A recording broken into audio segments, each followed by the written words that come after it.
जोपर्यंत ती शेवटची ओव्हर संपत नाही ना तोपर्यंत मॅच कुणाचीही असू शकते।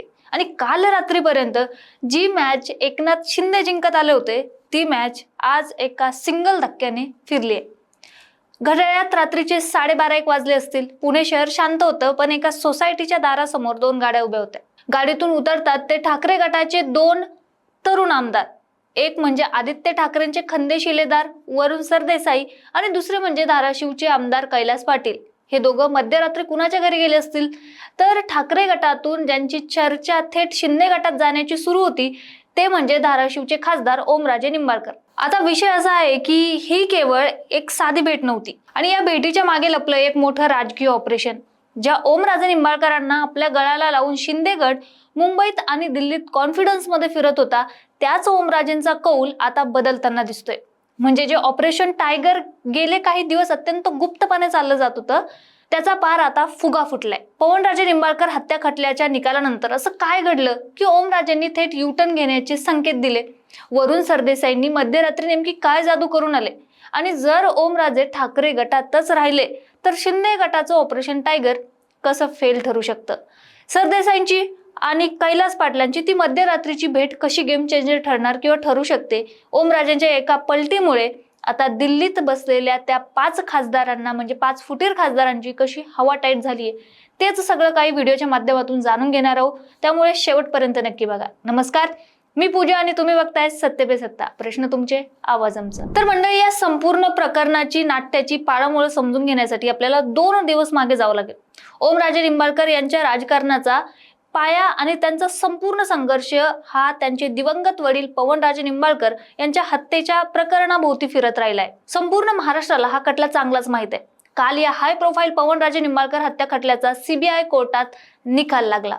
संपूर्ण निंबाळकर कुटुंबाला अपेक्षा होती की आरोपींना शिक्षा होईल, पण निकाल आला आणि मुख्य आरोपी पद्मसिंह पाटील यांच्यासह इतर सर्व 8 आरोपी आणि त्यांचा पुराव्याअभावी निर्दोष मुक्तता झाली। हा निकाल निंबाळकर कुटुंबासाठी आणि संपूर्ण महाराष्ट्रासाठी, ओमराजेंसाठी देखील एक खूप मोठा धक्का होता। आता कोर्टाच्या बाहेर आल्यावर जेव्हा पत्रकारांनी ओमराजेंना घेरलं तेव्हा सगळ्यांना वाटलं होतं की ते आक्रमक बोलतील, पण ओमराजेंनी अत्यंत शांत आणि भावुक भूमिका घेतली। तिथेच त्यांनी एक असं विधान केलं ज्याने महाराष्ट्राच्या राजकारणात पहिली ठिणगी टाकली। ओमराजे म्हणाले, मी अद्याप शिंदे गटात जाण्याचा निर्णय अंतिम केलेला नाहीये। 2 दिवसात माझ्या मतदारसंघातील कार्यकर्ते, जनतेशी आणि प्रमुख पदाधिकाऱ्यांशी बोलून मी माझी भूमिका स्पष्ट करेन। आता तुम्ही म्हणाल यात काय विशेष आहे? तर विशेष हे आहे की या निकालाच्या आधीपर्यंत राजकीय वर्तुळात खात्रीशीर चर्चा होती की ओमराजे निंबाळकर हे एकनाथ शिंदेच्या शिवसेनेत म्हणजेच शिंदे गटात 100% सामील होणार आहेत। पण निकालाने आणि ओमराजेंच्या या विधानाने संपूर्ण गेमच फिरून टाकला। आता आपण वळूयात त्या मुद्द्याकडे, म्हणजे ऑपरेशन टायगर। सोप्या भाषेत सांगायचं तर ठाकरे गटाकडे लोकसभेत जे उरले सुरले खासदार होते त्यापैकी 6 खासदारांना आपल्या बाजूने खेचण्यासाठी शिंदे गटाने पडद्यामागे एक मोठी रणनीती आखली।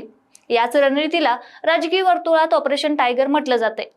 शिंदे गटाचा प्लान असा होता की ठाकरे गटाच्या 6 फुटीर खासदारांचा एक स्वतंत्र गट संसदेत निर्माण करायचा, पण इथेच एक तांत्रिक अडचण होती आणि आहे देखील, जी पक्षांतर बंदी कायदा म्हणजेच अँटी डिफेक्शन लॉ यासाठी जोडलेली आहे। जर तुम्हाला मूळ पक्षातून बाहेर पडून कारवाई टाळायची असेल तर तुमच्याकडे 2/3 बहुमत असायला लागतं किंवा तुम्हाला स्वतंत्र गट स्थापन करण्यासाठी ठराविक संख्येची गरज असते।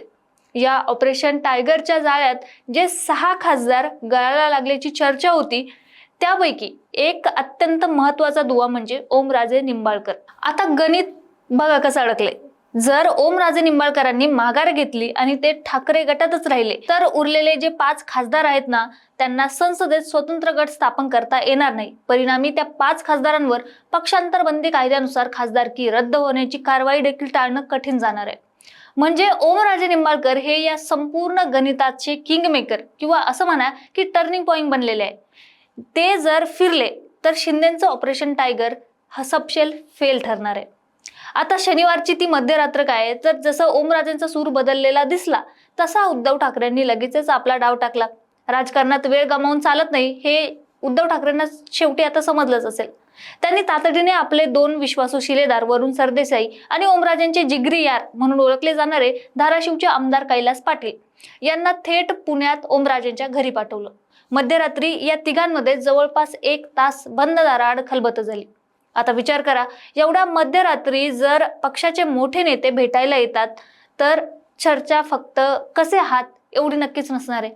तिथे थेट मनधरणी करण्याचा प्रयत्न सुरू झाला. भेट संपवून जेव्हा वरुण सरदेसाई बाहेर आले तेव्हा मीडियाने त्यांना गाठलंच. त्यावर सरदेसाईंनी जी प्रतिक्रिया दिली ती खूप रंजक आहे. यावर वरुण सरदेसाई काय म्हणाले की बघा, कोर्टाचा जो निकाल लागलाय तो त्यांच्यासाठी धक्कादायक आहे. आम्ही त्यांच्या कुटुंबाची विचारपूस करायला इथे आलो होतो. ओमदादा आमच्या पक्षाकडून एकदा आमदार आणि 3दा खासदार झालेले. आजही ते मशाल चिन्हावर निवडून आलेले खासदार आहेत. आणि हो, ज्या गोष्टी तुमच्या समोर करायच्या असत्या तर आम्ही एवढ्या मध्यरात्री कशाला भेटलो असतो, उघडच बोललो असतो ना. तर दुसरीकडेच कैलास पाटील यांनी थेट सांगितलं की उद्धव ठाकरेंबाबत ओमराजेंची भावना कालही तीच होती, आजही तीच आहे. पण ते पक्षासोबतच राहतील असा आम्हाला पूर्ण विश्वास आहे. पूर्णपणे सांगितलं नाही, फक्त विश्वास दाखवलाय. पण सूत्रांनुसार ओमराजेंनी तत्काळ कोणताही शब्द दिलेला नाहीये. त्यांनी मला विचार करायला वेळ हवाय, 2-3 दिवस द्या किंवा आजचा तरी दिवस द्या असं म्हणत वेळ मागून घेतलाय. तर आता सगळ्यांच्या नजरा लागल्यात आजच्या रविवारी दुपारी 4 वाजता होणाऱ्या बैठकीकडे. आज सकाळीच ओमराजे पुण्याहून धाराशिवच्या दिशेने रवाना झालेत. निकाल लागल्यानंतर ते पहिल्यांदाच आपल्या मतदारसंघात जाते. आज दुपारी 4 वाजता त्यांच्या गोवर्धनवाडी येथील निवासस्थानी धाराशिव जिल्ह्यातील प्रमुख कार्यकर्ते आणि पदाधिकाऱ्यांची एक मोठी बैठक होणार आहे. इथे 2 मोठे फॅक्टर्स काम करत आहेत. एक, जनतेचा आणि कार्यकर्त्यांचा दबाव. ओमराजे शिंदे गटात जाणार अशी चर्चा सुरू झाली तशी धाराशिवसह संपूर्ण महाराष्ट्रातून सोशल मीडियावर आणि जमिनीवर देखील त्यांच्यावर थोडी टीकेचा झोड उठू लागला होता. कार्यकर्ते भाऊक आहेत, त्यामुळे आजच्या बैठकीत कार्यकर्ते काय म्हणतात यावर ओमराजेंचा निर्णय अवलंबून असेल. आणि दुसरं म्हणजे शिंदे गटाचा दावा. दुसरीकडे शिंदे गटाचे वरिष्ठ नेते अजूनही निर्धास्त बिनधास्त आहेत. त्यांच्या सूत्रांचं म्हणणं आहे की ओमराजेंचा निर्णय पक्का आहे, ते शिंदे गटातच येतील. शिवसेना नेतृत्व आणि केंद्र सरकार त्यांच्या पाठीशी खंबीरपणे उभा आहे. पण यानंतर आणखी एक गुप्त गोष्ट आहे मंडळी. ठाकरे गटाचे नुकतीच त्यांच्या सर्व खासदारांना एक नोटीस बजावली होती, कारण ते संसदीय बैठकीला हजर नव्हते. 6 पैकी 5 खासदारांना नोटीस गेली, पण एका खासदाराला नोटीस गेलीच नव्हती. ती नोटीस कुणाला गेली नव्हती तर ते नाव ओमराजे निंबाळकर असण्याची दाट शक्यता आहे. म्हणजेच ठाकरे गटाने त्यांच्यासाठी परतीचे दरवाजे आधीपासूनच उघडे ठेवले होते. तर परिस्थिती सध्या काटेकी टक्कर अशी झाली आहे. एकीकडेच एकनाथ शिंदेचं ऑपरेशन टायगर आहे, ज्याला यशस्वी करण्यासाठी ओमराजेंची साथ हवीच असणार आहे. तर दुसरीकडेच उद्धव ठाकरेंचा मास्टर स्ट्रोक आहे, ज्यामध्ये वरुण सरदेसाई आणि कैलास पाटील यांनी मध्यरात्री जाऊन फिल्डिंग लावली आहे. आज दुपारी 4 वाजता ओमराजे निंबाळकर आपली अधिकृत भूमिका जाहीर करणार आहे आणि ते वडिलांच्या खटल्याच्या निकालानंतर भाऊक होऊन ठाकरे गटातच राहतात की राजकीय भविष्याचा विचार करून शिंदे गटात उडी घेतात, हे पाहणं आता रंजक ठरणार आहे. पण मंडळी, तुम्हाला काय वाटतं? ओमराजे निंबाळकर यांनी ठाकरे गटातच राहिलं पाहिजे की शिंदे गटात गेलं पाहिजे? आणि वरुण सरदेसाईंची ती मध्यरात्रीची भेट गेम चेंजर ठरू शकते का? तुमची मतं कमेंटमध्ये नक्की सांगा, कारण त्यामुळेच कळतं की महाराष्ट्र काय विचार करतोय. आणि अशाच विश्लेषणासाठी बघत राहा सत्य पे सत्ता. प्रश्न तुमचे, आवाज आमचा. या ॲलर्जीचा फार त्रास होतो. रोजची सर्दी, शिंका, डोळ्यांची जळजळ, नाकातून पाणी. काहीतरी उपाय सांगा हो. डॉक्टर चाटेज होमिओपॅथी क्लिनिक. लगेच भेट, उपचार सुरू कर, महिन्याभरात फरक पडेल. अच्छा. सत्य. संपर्क 9595727107.